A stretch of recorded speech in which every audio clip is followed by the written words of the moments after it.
So you decided to buy a home. Well, congratulations. And I'm saying this very sincerely because home ownership has its own benefits. Now I'm definitely happy that we bought our house with my wife some time ago. However, before you actually buy the house, there is definitely a few important things you need to know. Remember, for most of us, buying a house is the biggest financial purchase we will ever make, pretty much for our lifetime, so you definitely don't want to rush with the process, so that way you will actually get the most of your new home. Well, the first most important step, and that's before you even start looking for the house actually, and I'm talking about checking and possibly fixing your credit. The reason that this is such a crucial step is because even with 1% higher interest on your loan, obviously for the duration of 30 years that you're gonna pay the mortgage, can literally make you lose tens of thousands of dollars, and if you're buying higher value house, that could be even over $100,000, so you definitely don't want to lose that money. And with that, first, check if your credit report is actually correct, and if you see some error on your credit report, make sure to request the correction with the credit bureau. And for most part, I never had any major issue like this. However, you would be surprised how many times that actually happens. Second thing is improve your credit utilization ratio. So this is obviously the fastest fix for the credit, and if your credit utilization ratio is above 30%, never mind 50%, that will have huge negative impact on your credit score. So before you even apply for the mortgage, try to reduce it as much as you can, and ultimately you want to have this ratio less than 7%. Now, if you're in a situation when you really have bad credit, I would strongly suggest to refrain from buying a house right now, and probably the better option would be to continue renting. That is until you rebuild your credit, because with really low credit score, even if you get approved for the credit, that home mortgage interest rate will be so high that it's not gonna be even worth buying that house. So keep renting an apartment, fixing your credit, and when the time comes that your credit is better, then come back to the topic of buying a house again. Now, besides the credit, there is other important things. So the first one is make sure you have the 20% saved for the down payment for the house. Now, this is extremely important because if you don't have that 20%, even if you get approved for that loan, you will pay the private mortgage insurance, and you can think of it as additional interest on the house, and the PMI rate is usually between 0.58% all the way to 1.86%, and that again will cost you extra money, thousands of dollars potentially. So even though that's not easy to save the 20%, but try to do it for the sake of your finances, so you're not gonna pay this penalty. Now, let's say you have a good credit and you actually have the 20% down, and you actually found some nice house you want to buy. Well, before you actually sign the mortgage papers, do some research, check the neighborhood, surrounding streets, check if there is easy street parking, especially if that house doesn't have a garage, or maybe the garage doesn't have enough room for every single car of your family. Actually, that was one of the biggest reasons we bought our house, because not only our street is residential street with ton of parking on the street, but there is no street cleaning regulations. So even if I don't move our car at all for a week or two actually, I won't get any tickets. And I know it sounds like a small little thing, but once you have this kind of easy parking, you will definitely appreciate it. Also, and this is crucial, especially when you want to grow family, check the local schools in the area, make sure they are good. And same thing goes for the public transportation.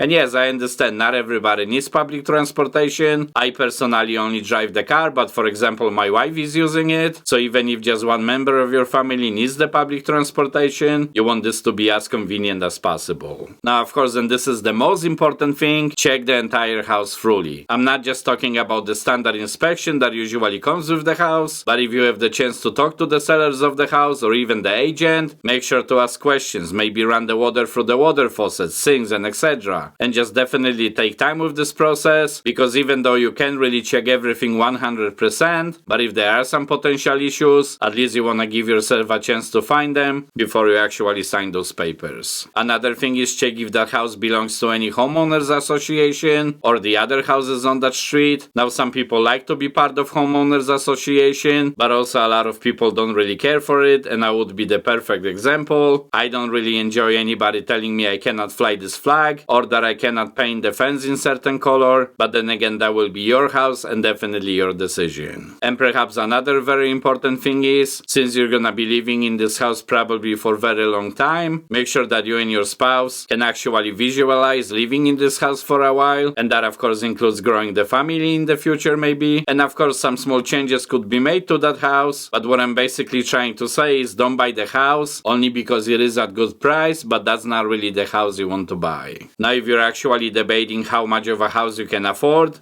click this video right here. There is a lot of important information in it, and as always, thank you for watching.